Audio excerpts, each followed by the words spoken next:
Good Tuesday afternoon to you. It's 4 o'clock in time for Sports4CLE. Thanks for joining us. A little later in the show, Ashley Bastock, Browns beat reporter from the Plain Dealer, cleveland.com, will be along to talk some Browns. We begin by talking Browns with Mary Kay Cabot, Browns beat reporter for the Plain Dealer and cleveland.com. Mary Kay, I know you talked about this on the Orange and Brown Talk podcast. Which of the Browns draft picks this year, keeping in mind there wasn't a 1, there wasn't a 2, which one do you think has the biggest impact for 2023? You know what? I actually think that Jedrick Tillman will have the biggest impact for 2023 because I think he's going to be ready to just be plugged right in there. And I think he's going to make some catches right away. I think he's kind of pro-ready. I really believe that, he's got the size and the dimensions that the Browns are looking for in a wide receiver, something they don't necessarily have like that right now. So the opportunity for him will be there. I think there will be times that you will see Amari and Elijah and Jedrick on the field in 3 receiver sets. And, they can mix it up. They've got other guys to do that kind of stuff with. But I think that he will come in, and out of these guys, not counting, of course, Elijah Moore, who is sort of part of the draft. But I think out of the guys that they actually picked over the weekend, he'll make the biggest impact. Yeah, they talk about his size and his catch radius. To me, when you say those things, it screams red zone target. That's a guy that if you're big and you can catch the ball in a wide area, I'm throwing to you down near the goal line. Well, yeah, he had 12 touchdown catches in 2021 when he was healthy. In 2022, he had ankle surgery and he only ended up with, I think, 3 touchdown catches because he only played in 6 games. But when he was healthy that year, he had the kind of production that you would expect from a receiver of that size. So I think that Deshaun Watson will be able to find him. They'll be able to play some tall ball. And I think when you pair him with tight ends such as David Njoku and Jordan Akins and, maybe even Harrison Bryant, and you get some of these bigger guys on the field, you can create some pretty incredible mismatches with some smaller defensive backs. Again, I know you've addressed this on the Orange and Brown Talk podcast. Favorite draft pick, most head-scratching, and we just most likely to make an impact, we already talked about, Jedrick Tillman. So favorite pick and the one that's most head-scratching? Well, my favorite one is that one again. It's Jedrick Tillman because of the reasons that I just mentioned. And heading into the draft, I mentioned that they really needed to add another pass catcher for Deshaun Watson. If you look around the league, you see that that's what the Ravens are doing over there for Lamar Jackson. That's last year exactly what the Chiefs did for Patrick Mahomes. They kept giving him weapons. We know all of the weapons that Joe Burrow has. So, it's a passing game, and this is Deshaun Watson's very first season, and I thought it was vitally important to give him another weapon. So they went out and did that. But, you look at Siaki Ika, they really needed another really good defensive tackle in there, another candidate to spend some time next to Dalvin Tomlinson. So I think that's another one that you can really look at. Yeah, and I didn't really think there were any that, you looked at and said, man, what are they? I kind of understood all of them, which is, you can't always say that when you're picking 3rd round and later. Yeah, sometimes you do look at a draft and even last year, I think people were scratching their heads a little bit over why they would go ahead and take Martin Emerson first. Nobody was really looking at cornerback at that spot, knowing that they had just drafted Greg Newsome the year before in the 1st round, and they already had Denzel Ward. So that one, I think some people thought, oh, this is a little bit of a head scratcher, but it turned out perfectly. So, I did not have any of those this year. I went into it really thinking that they needed to get that receiver, really thinking they needed to get that edge rusher, which they got, thinking that they were going to draft a developmental quarterback. The only thing that they didn't do that I thought they probably would do is draft a running back somewhere. So if there was any kind of a head scratcher anywhere, it was that they didn't end up with a running back. Yeah, I would. That did surprise me as well. The other thing is, Siaki Ika, when you heard Jim Schwartz with him, I felt a whole lot better about that pick with Jim Schwartz's reaction and interaction with Siaki. And hearing him, I could see where he would appeal to a coaching staff. Yeah, I mean, the thing that you have to remember is that Jim Schwartz is coming in with, a new set of criteria on what he wants in his defensive tackles and really all of his defensive players. So, this is the profile of what he wanted in this kind of a defensive tackle, a really big guy that can also move, that has hustle, that has motor. And I think that they will make sure that he's playing down around that lower range of his 335 instead of up in the 355 range, so that he can move, so that he can go forward, so that he doesn't have to take on, all the gaps that he did when he was in college. So I think that, they really have some great designs on what they see in him, and now he's just got to live up to it. I know you wrote an article about this.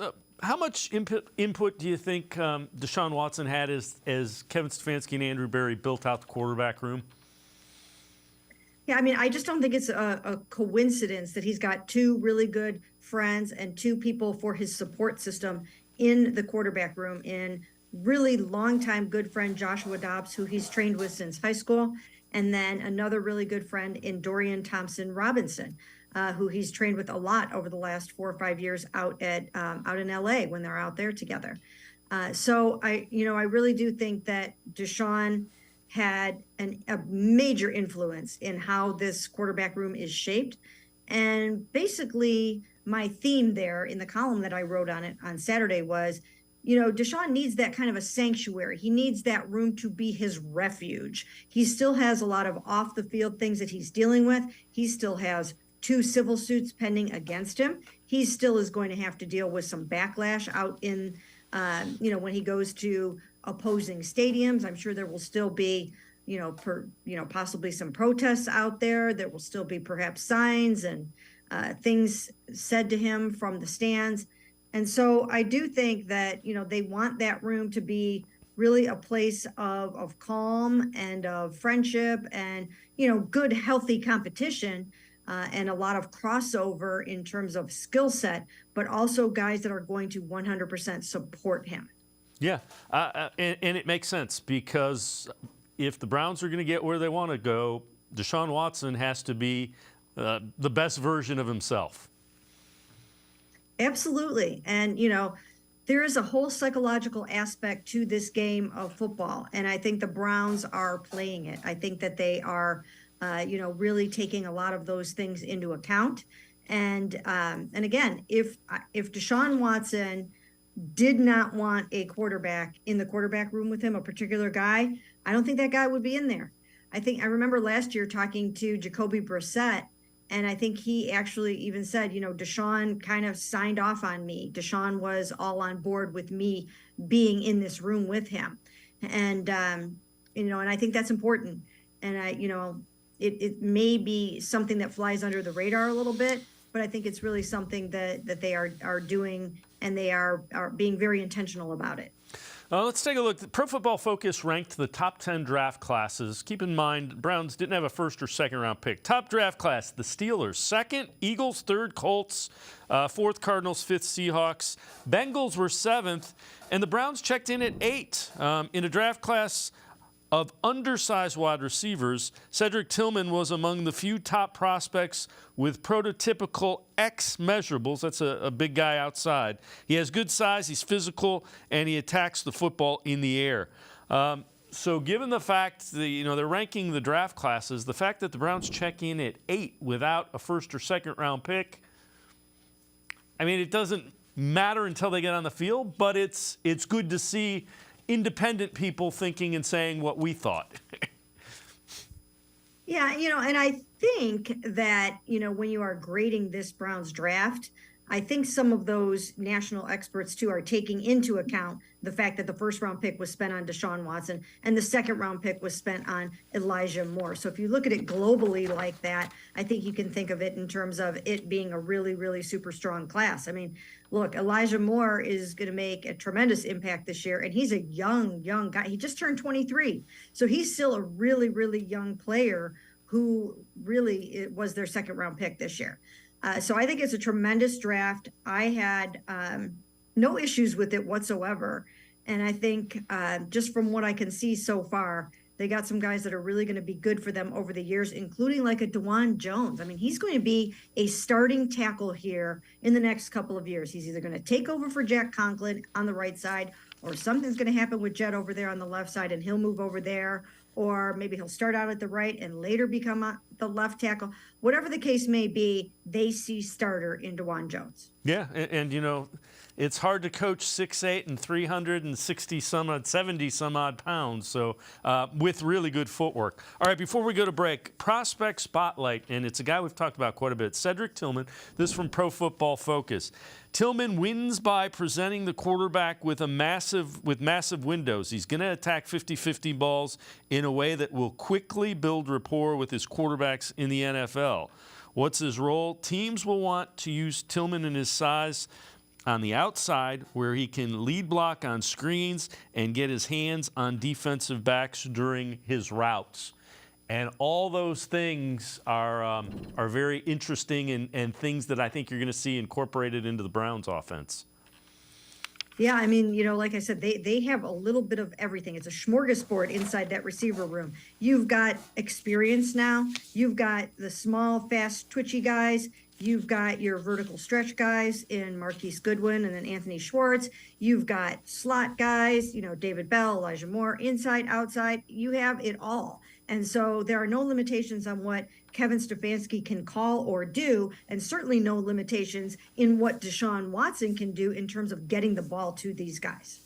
Mary Kay Cabot, Browns beat reporter for Plain Deal at cleveland.com, and I are going to step aside, take a quick timeout. Other side of the break, we'll head to the voicemail of Truth and Reason, talk a little bit about the linebacker position. Sports4CLE, we'll be right back. Stay with us.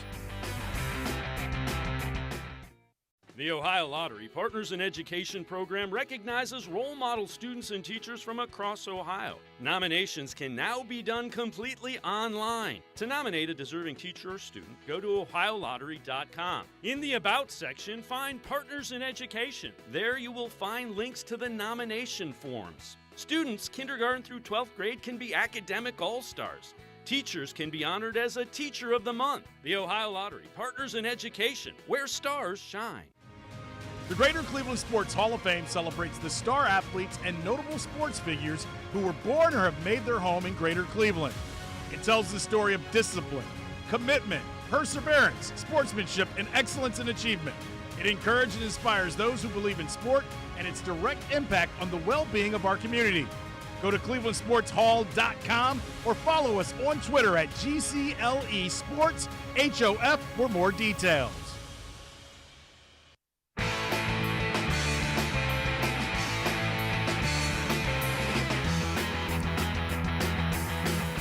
We continue talking Browns with Mary Kay Cabot, Browns beat reporter for the Plain Dealer, cleveland.com. Let's head to the voicemail of Truth and Reason.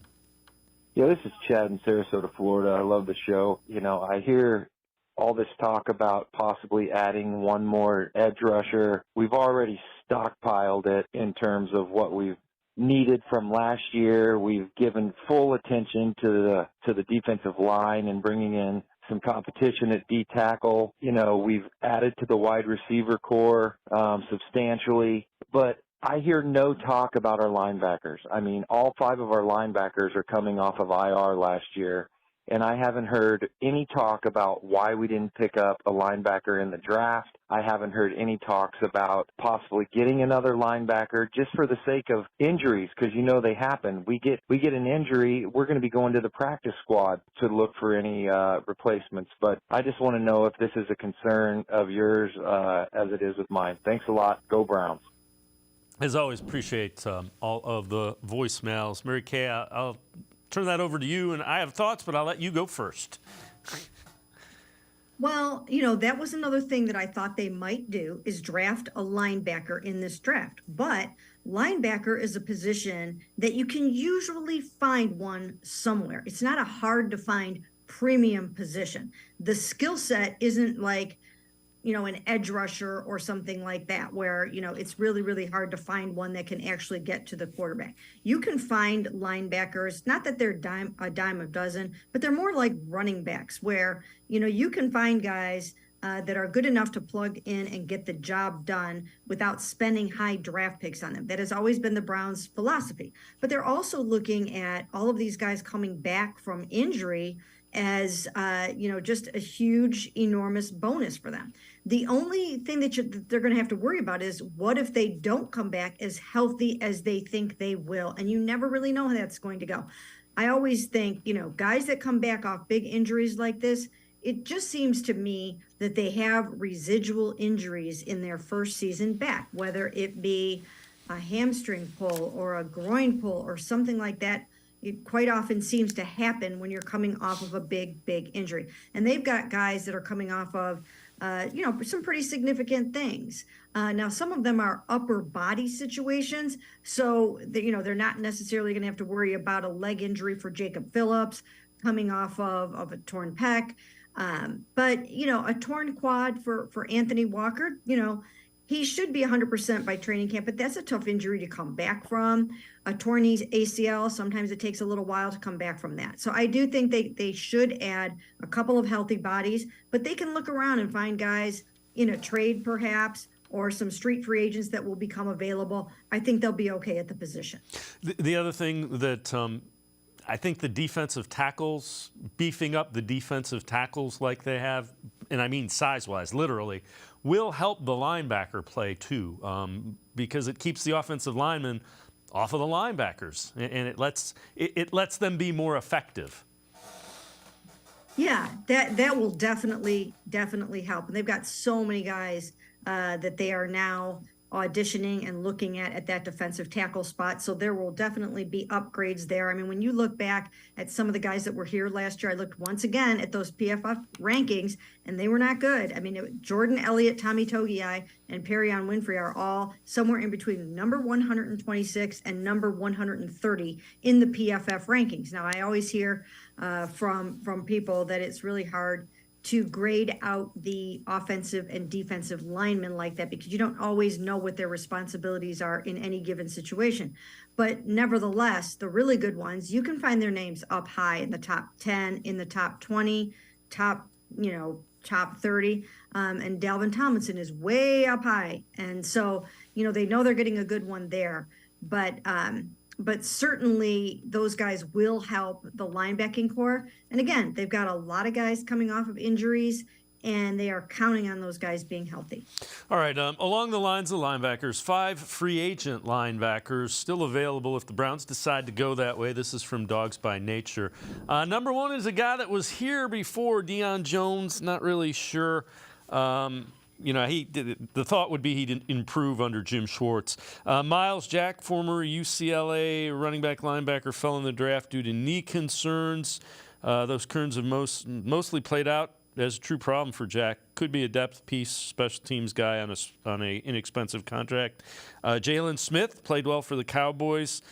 Seems to have lost a lot of that pop that made him productive by the time he got to the Giants. Rashaan Evans, probably the best linebacker on the list, played 98% of the Falcons' snaps last year.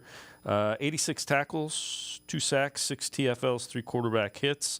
Anthony Barr, a player that Kevin Stefanski has history with from the time in Minnesota, hasn't played a full season since 2017. I don't know if any of those really make any sense unless it's on a 1-year, really lower-end contract, which, that's almost like the street free agent that you're talking about.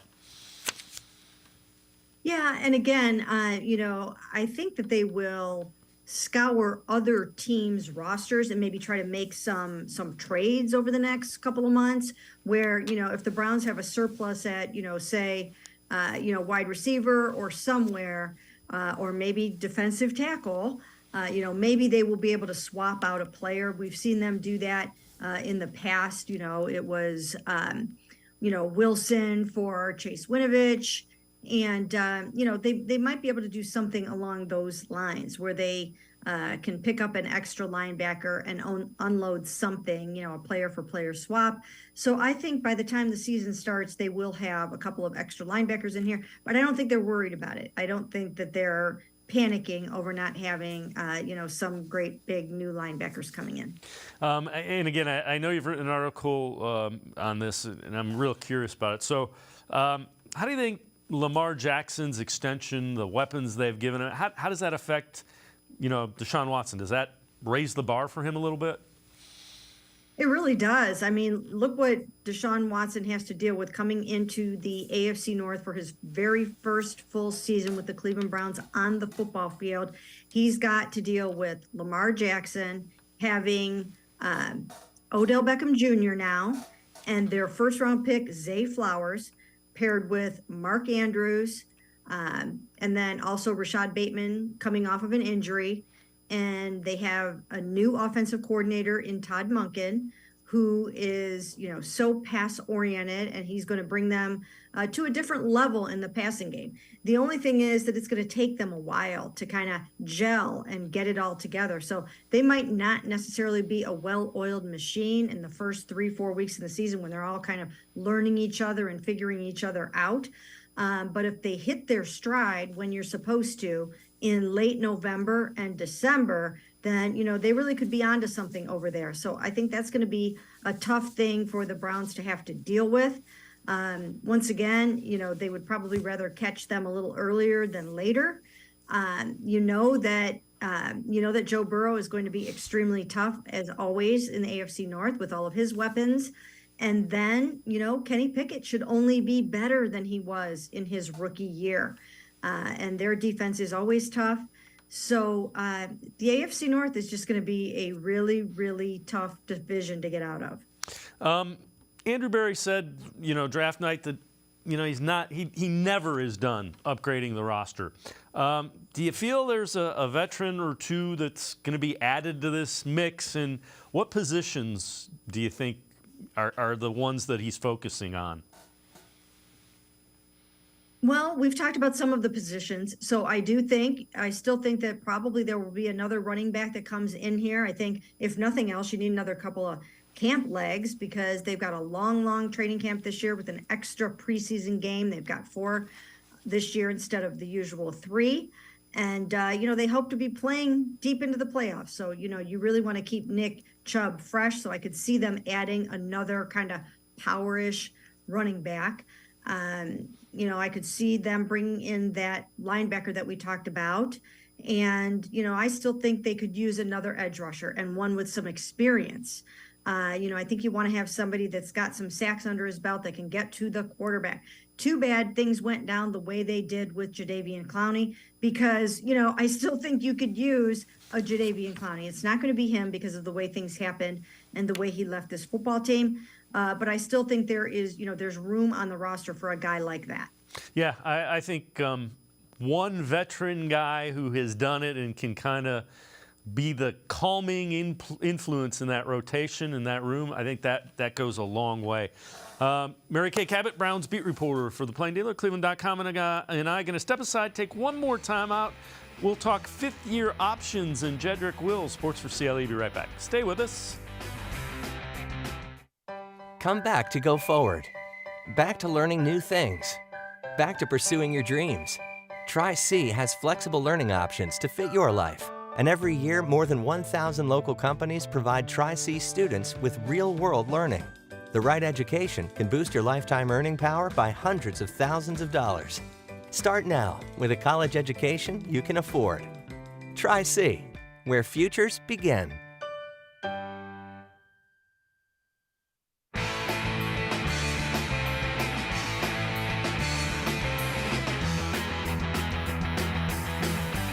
We continue talking Browns with Mary Kay Cabot, Browns beat reporter for the Plain Dealer, cleveland.com. The Browns made it official. The fifth-year option was picked up for left tackle Jedrick Wills. The other thing, and I know Mary Kay's not surprised about that, this is a little surprising, I guess. Out of the 32 first-rounders in the 2020 NFL Draft, only 14 of them had their fifth-year option picked up. That's including Jordan Love, who had a one-year extension that knocked down the number for that option. So connecting the dots, Jedrick Wills was actually a pretty good pick. And Mary Kay, I know relative to the 10th pick overall, he's following Joe Thomas. There's a lot of things that go into why people are not as thrilled with Jedrick Wills as they should be. He does have to improve, but he's far from a bust. Well, you have to weigh out a lot of different things in a situation like this. You weigh performance against cost and against replacement value and different things like that. So because he did not have any Pro Bowls, his price tag on the option, on the 5th-year option, was only $14.175 million.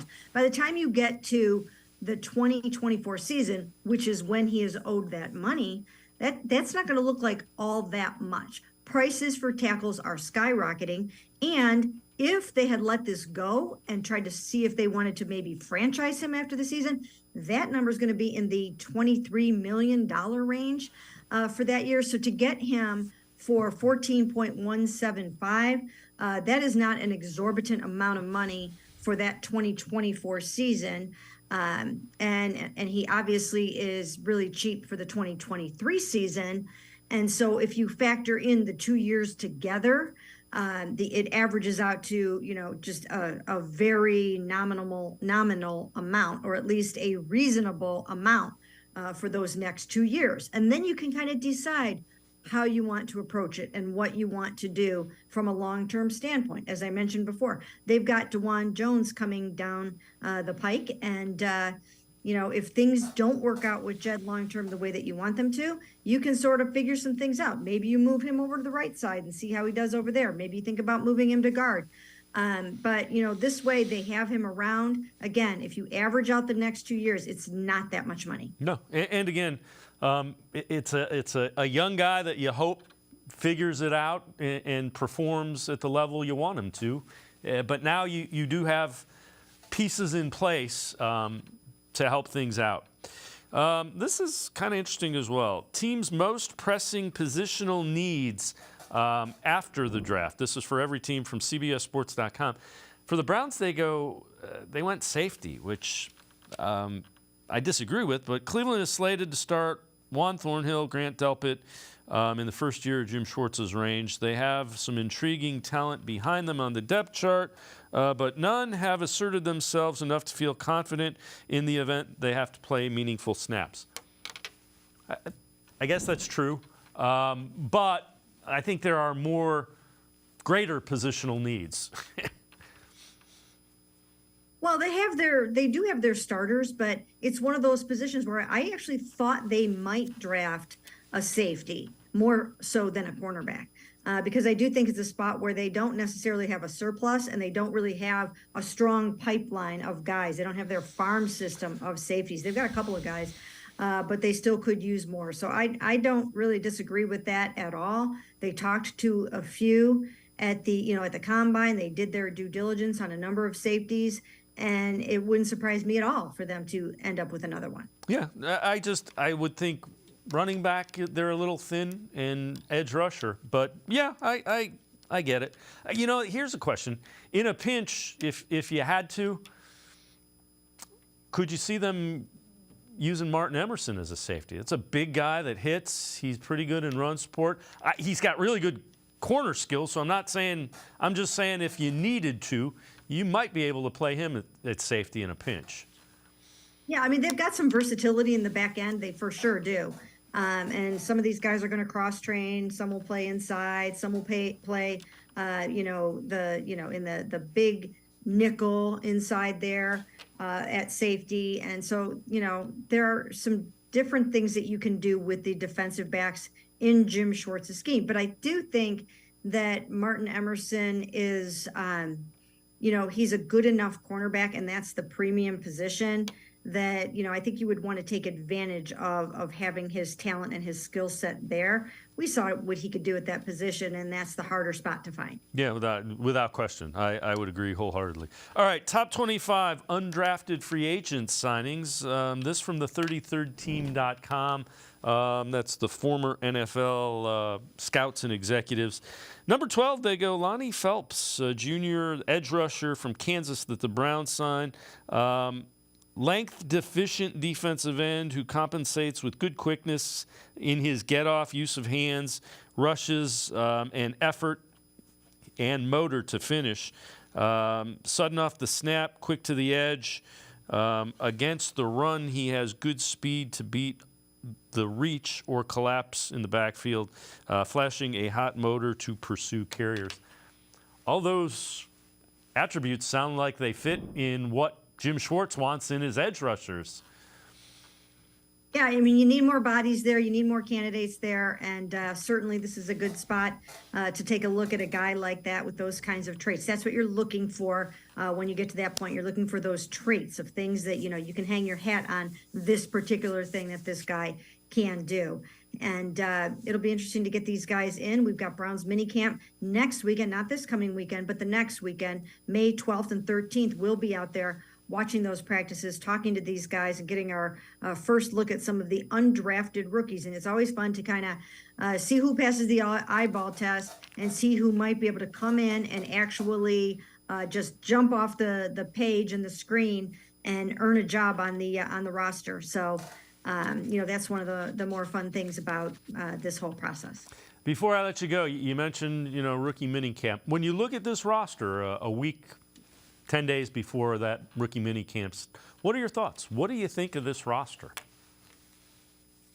You know, now I really think it's a really good roster built to go the distance. The only thing that I really think they need is one more good veteran edge rusher. Somehow I feel like they need to find that, whether they need to trade for it or however they're going to do it. I still think that they need a real tried and true one more guy over there.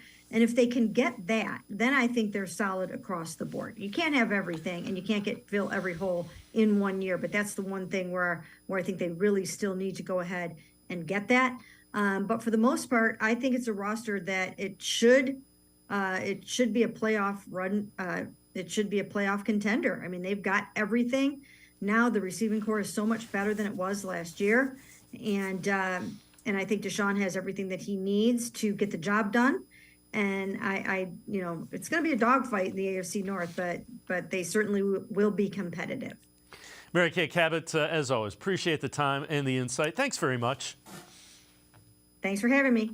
Mary Kay Cabot, make sure you check her out. Great Browns coverage for the Cleveland Plain Dealer as well as cleveland.com. We're going to step aside, take a quick time out. Other side of the break, Ashley Bastock, Browns beat reporter for the Plain Dealer and cleveland.com. Straight ahead. Stay with us.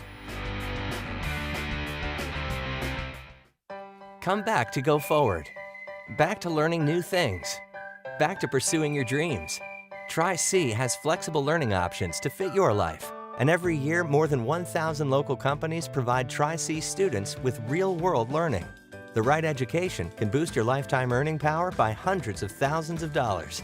Start now with a college education you can afford. Tri-C, where futures begin. The Ohio Lottery Partners in Education program recognizes role model students and teachers from across Ohio. Nominations can now be done completely online. To nominate a deserving teacher or student, go to ohiolottery.com. In the About section, find Partners in Education. There you will find links to the nomination forms. Students kindergarten through 12th grade can be academic all-stars. Teachers can be honored as a Teacher of the Month. The Ohio Lottery Partners in Education, where stars shine. I am powerful beyond my wildest imagination. I will define my future. I will keep challenging myself to improve. Because I am a future leader of this great nation. I will be responsible for raising a beautiful family. And educating not only my generation, but many more to come. I will make a difference in my community. And I will stand up for what I believe in. I will not settle for simply chasing my dreams. I will achieve them. Because I was given a chance. An opportunity. A home. At Family, Career, and Community Leaders of America. The ultimate leadership experience. FCCLA has been one of the greatest experiences of my life. It's made me who I am today. Join us. We'll build a new future together.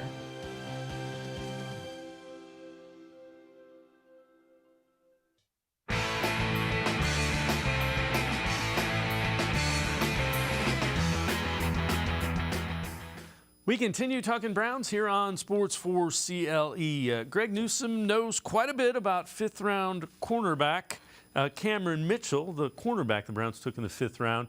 Not only did he go to Northwestern like Greg Newsome, but the two grew up together. In the recruiting trail, I actually told Northwestern you need to get him too. So when he got there, obviously as you can see, when I left, I wanted him to wear number 2. He wore number 2 and, did big things from it. So I'm super excited to get him in. I know he said he talked to you shortly after the Browns selected. I'm sorry if you've already got asked this, but what did you say to him when you talked to him on the phone, and what went through your mind when they said, "Let's go." It's starting right now. He has a great opportunity in front of him. He has a loaded room where it's a bunch of talent where he can learn and truly develop. So I just said, "Let's go," and ready for him to get to Cleveland. And what do you remember about that 2020 year when you were hurt? He comes in for you, and how did that kind of help you guys tighten your bond, I guess? For sure.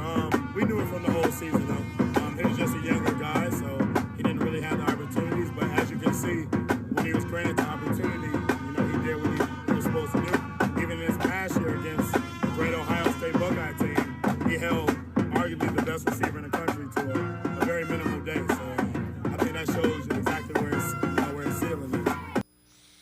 Greg Newsome talking about Cameron Mitchell, 5th-round pick. Let's welcome in Ashley Bastock from the Plain Dealer, as well as cleveland.com. Ashley, I know you wrote an article based on that. Take us through that, why Greg Newsome thinks this is a loaded cornerback room, and how Mitchell can even help out some more. Yeah, I loved that quote from Greg. If there's one thing about Greg Newsome, he definitely knows how to give a good quote that will make a headline. So I kind of took that and ran with it. But Greg's point, his little bigger point in saying that, and that they were loaded, that they were a matchup nightmare, is largely because of the different guys they have in that room and what those guys are good at. Of course, you have Denzel Ward, who, when healthy, is one of the best cornerbacks in the league, one of the best outside corners in the league. You have Martin Emerson, who really flourished on the outside last year, but he brings something a little different. Denzel's about 5'11", Greg's about 6 feet. Martin Emerson is 6'2". He's a much bigger guy, which allows him to be more physical. Greg has the versatility to play in the slot corner or on the outside. And now Cameron Mitchell has some versatility as well. Build-wise, a bit shorter, but stouter compared to Greg. He's a bit heavier. He's about Greg's size height-wise, though. So I do think it has to mainly do with that, just that they have different physical capabilities. Greg kind of talked about that. And they play really well together. And now you add in Jim Schwartz, which when we've heard Greg talk about Jim Schwartz's defense so far and his first impressions of it, the thing he brings up is that he feels like, as opposed to last year when he felt maybe a little stuck in that slot corner position in Joe Woods' scheme, and he said in that defense, that assignment, it felt more to him a lot of times like he was playing linebacker than corner. But in this scheme, it sounds like people might be moving around a little bit more, that guys are going to have to all do different things. So I think it's a combination of the different skill sets they have and just how the scheme is going to work, and knowing they're going to play a lot of teams with 3 and 4 receiver sets going against those offenses. Yeah, and it's interesting because Jim Schwartz, who has coached a lot of really good defenses, feels like this secondary can be elite. And that if I'm playing in that secondary and my defensive coordinator who has that pedigree says that, I'm anxious to get to work. Yeah, it's easy to see how Jim Schwartz has come in and got these guys fired up, because when Greg was talking about him yesterday, he said, when he first got there, meaning Jim, that he made a comment to them yes, this defensive line, they, have to go and they have the toughest job in professional sports, and he wants them to be able to get to the quarterback because of that, and thinks Cleveland has a really good defensive line. But Greg said, according to him, that Jim told the secondary guys, hey, and everybody thinks I came here just for this D-line, but that's not the case. I also came here for you guys and think you can be maybe the best secondary that I've coached. So given Jim Schwartz's resume, given, the fact that he has a Super Bowl and just recently turned around a defense in the Eagles a few years ago, I think those words definitely carry a lot of weight. And you're just kind of seeing via his players right now, until we get to talk to Jim more regularly once the season and preseason and that start. But you're really seeing the way these players are talking about him, I think, that he is getting them fired up even now in the offseason. I know you also wrote an article about kind of a common theme between all of the draft picks. Take us through that, and what was that theme? Yeah, size was the theme to me. It seemed like size really mattered in this draft class for the Browns, kind of, regardless. I think in this case, I think it's okay to read between the lines a little bit, right? Because, of course, Andrew Berry is kind of known for not saying too much. He even joked about that with us in his pre-draft press conference a couple weeks ago. So he's always going to kind of hedge what he says. Like, yes, they have size, but they're really good at X, Y, and Z. And in this case, that was they still had speed or some element of speed, whatever that meant for their position. But I do think you can't ignore the common denominator in at least the first 4 draft picks, because it just seemed like they gravitated toward that. And I think that is what they needed. And especially you look at a guy like Siaki Ika, to me, I just said it kind of reinforced, like they bring in Dalvin Tomlinson, who is much, much bigger than any of the defensive tackles that the Browns had on their roster last year. But then to go out and get a second guy that is about 10 pounds heavier than Dalvin Tomlinson really kind of nailed it for me. Like, okay, they're looking for a specific thing here. And even Jedrick Tillman, at receiver, he's 6'3", 213. He's got maybe like an inch and about 10 pounds on Donovan Peoples-Jones, who was the biggest receiver that the Browns had last year. I think that's interesting. He really talked about wanting to block. And then DeJuan Jones, who is obviously massive. You hear guys like Dan Saganay, who scouts for a living for the Browns, say that it's the biggest human being that he's ever seen. Andrew Berry says it's like having clay that they can mold in their hands, because he's 6'8", 259 officially on the Browns roster. And then Isaiah McGuire too. It's like you look at a D end, he's 6'4", 268. So he's about Alex right size. And last year when Alex came in, we were like, oh wow, he's pretty big, and he's got some long arms that can be put to use. So I think you just kind of saw them with those first 4 picks. Intentionally or not, size is the common denominator in how big these guys are for their respective positions. Yeah, and I'm with you. They're gonna not admit to that, but they probably needed to get bigger at the positions they did.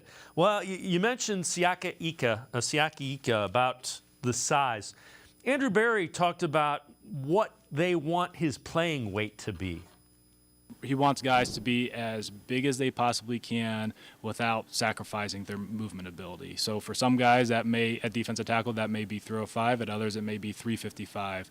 Siaki, he's really, he's been everywhere from 335 to 355, depending on what the scheme required.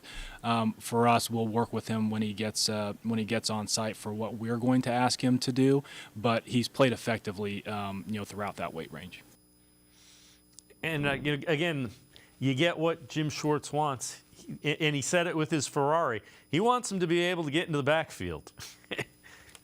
Yeah, that's kind of what that analogy meant. I know Andrew Berry had to ultimately explain it to us, because it seemed like Siaki was so caught up in the moment, the analogy was maybe a little bit lost on him. But yeah, I think in college he spent a lot of time, and I think too, when you hear Andrew Berry talk about him, like he ate up double teams in college, right? He would anchor those double teams. It was one of the things he was good at. But Andrew talked about them being surprised that he was able to kind of play in the conference that he did in the Big 12, where those offenses are more spread out, and the way he was still able to move. So I think that's what they saw there. I do think, I wouldn't be surprised if they wanted to play a little bit lighter. I don't think he's going to get back up to 355. I would be really surprised. Like I said, he's at like 335 right now. But his weight definitely has fluctuated depending on what the defense has needed at any given point in time. But I would still expect him to maybe get a little lighter, maybe a little closer to Dalvin Tomlinson's size. So not much more to go there. But yeah, I think that was the common, I guess, denominator too, on top of size. It was these guys can still move with that extra like bulk or height on them. Like it's not hindering their ability to get to where they need to go. So I thought that was also all really interesting and kind of a peek into how they were analyzing these individual players during the draft process. Yeah, it's kind of frightening, 335, 365 and really good footwork. And I'm not getting anywhere near one of those guys without question. No, and I mean, even like DeJuan Jones, right? I mean, he's huge. I just said his measurements, but like the footwork is what comes up with him first. And it's because he was a basketball player, and they say you can still see that in him. So it's definitely, I think, just a fascinating part of who these guys are and how they evaluated them. And I think with DeJuan especially, there's some questions about why he fell in the draft process. And our Douglas Maurice made some great points that makes me wonder if he just mismanaged the draft process, because he never went through high level college recruiting. He thought he was going to play college basketball. It was a very different process for him to end up at Ohio State. So I think even though it may not happen often anymore, given all the media and attention that's on the draft process, I think it's a definite possibility with him. And people had him ranked a lot higher. All the draft analysts did. Some people had him projected to go in the first round. And the Browns were able to pick him up in round 4, which is kind of crazy. So again, I think it just kind of speaks to what they were really keeping their eye on in terms of size. Okay, but what else do they have that they can bring to the table? Yeah, and it's important to remember most of these young guys are in their early 20s, so you could see where that process might overwhelm them a little bit. Ashley Bastock and I are going to step aside, take a quick time out. Other side of the break, we'll head to the voicemail of Truth and Reason. Sports4CLE will be right back. Stay with us. The Ohio Lottery Partners in Education program recognizes role model students and teachers from across Ohio. Nominations can now be done completely online. To nominate a deserving teacher or student, go to ohiolottery.com. In the About section, find Partners in Education. There you will find links to the nomination forms. Students kindergarten through 12th grade can be academic all-stars. Teachers can be honored as a Teacher of the Month. The Ohio Lottery Partners in Education, where stars shine.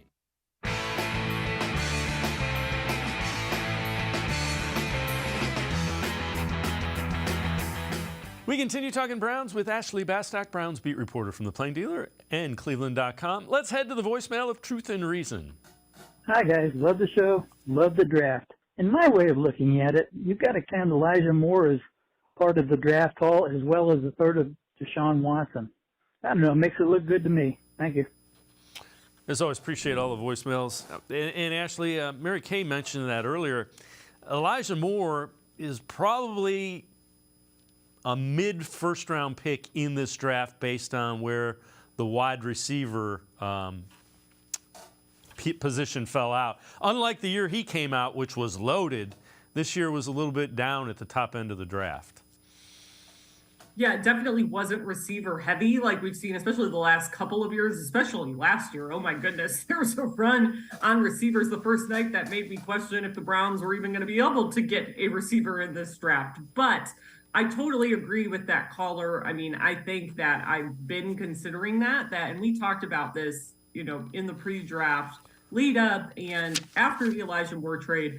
Elijah Moore is a better player than the Browns were going to be able to get with that number 42 pick. And it's a veteran guy who doesn't necessarily have to learn the ropes of the league. He just has to learn a new offense and his new teammates. So it's a little bit different because he does have more experience, and it's easy for the Browns to look at his game and be like, he is the exact piece we are missing in this receiver room in terms of his ability and his speed. So I still think that trade looks better by the day after the draft haul that they got. And I know analysts have been praising the draft class that the Browns came up with. I think it was Dane Brugler from The Athletic tweeted that even though they didn't pick until the third round, they still came away with 5 or 6 top 100 prospects that he had on his big board. So that's crazy. I mean, they did a really good job this draft, and I think it actually started with being willing to part with that second round pick this year. Yeah, I'm anxious to see what Moore can do with Deshaun Watson. This is from CBS Sports' Chris Trapasso. Best, worst, and most interesting picks for each team in the NFL in the just completed draft. For the Browns, best pick in A-minus center Luke Whippler, the 6th round. This is a future starter, does a lot of things well from a technical standpoint, has plus athleticism. Weight and power must be added to his game. If that's all you got to add, you're going to do that when you get old and you get a little older and you get in that weight room.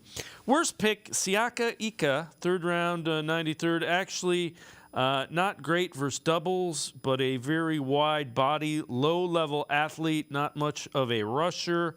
Understandable ad for the Browns, though. Most intriguing pick, Cedric Tillman, 3rd round, pick 74. Some thought Tillman could be a 2nd-round player, but he struggled with injuries last season. People forget, caught 64 passes over 1,000 yards, 12 touchdowns in 2021, and looked like a first-round pick. Whippler is intriguing. Ika, all over the board on what people think about him. It's just really interesting.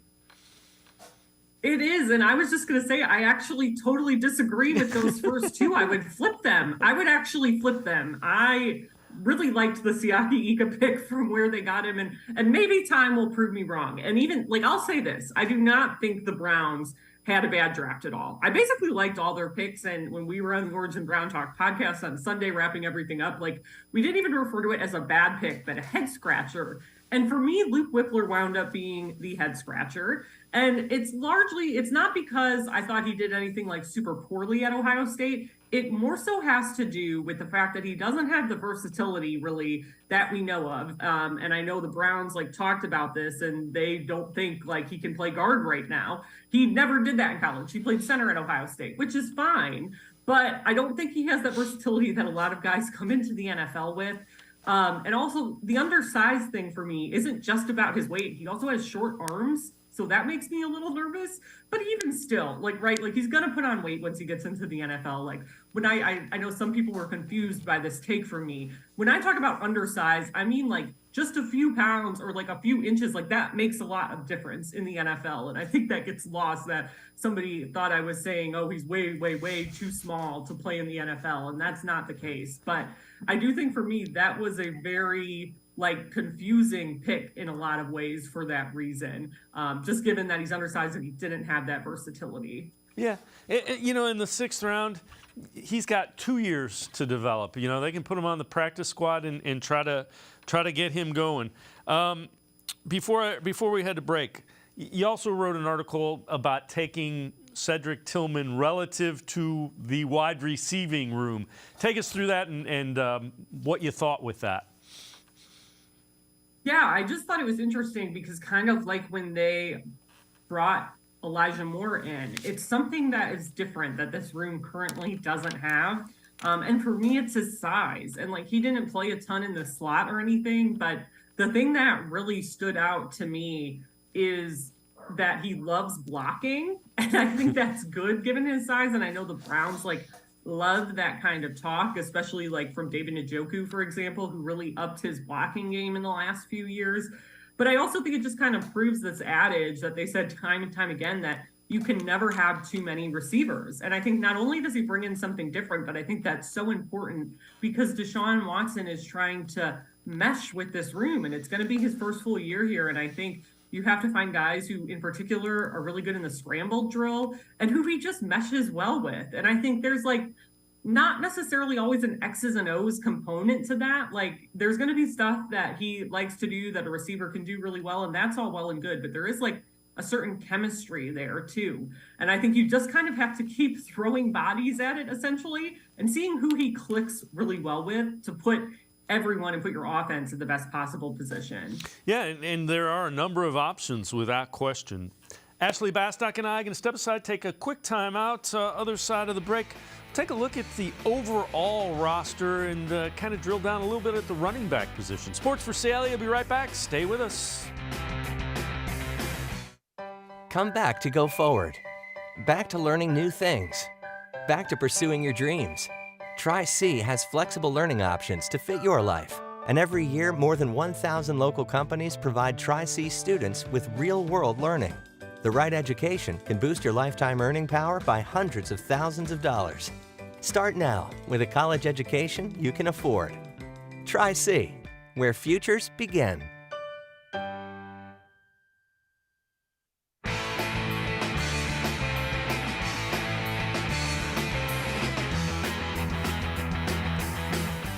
We continue talking Browns here on Sports4CLE with Ashley Bastock, Browns beat reporter from the Plain Dealer, cleveland.com. Ashley, when you look at this roster, are there any positions that you think, boy, if they could add a veteran to, it would fill out and add something to this roster?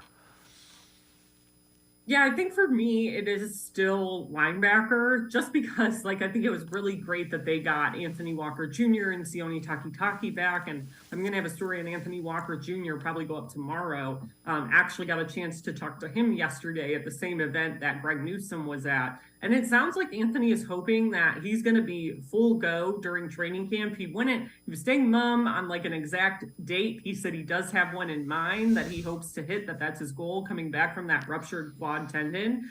I think those guys were really important to come back, but I do think there is just a certain level of unknowable when you're talking about season-ending injuries. I mean, especially for guys these were some kind of brutal season-ending injuries for some of these guys.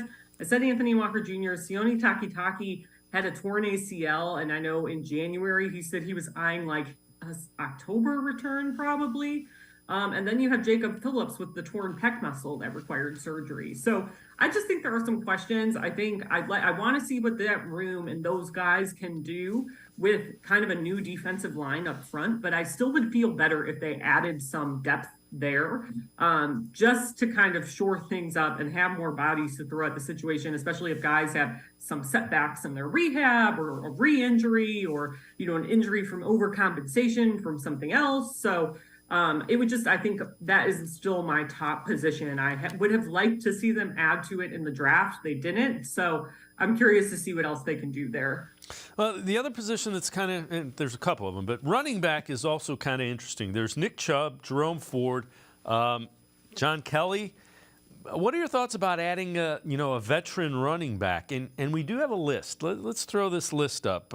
This has been tweeted out by Jack Duff, and these are guys with 15% plus snaps of their offensive snaps for the teams they were on in 2022.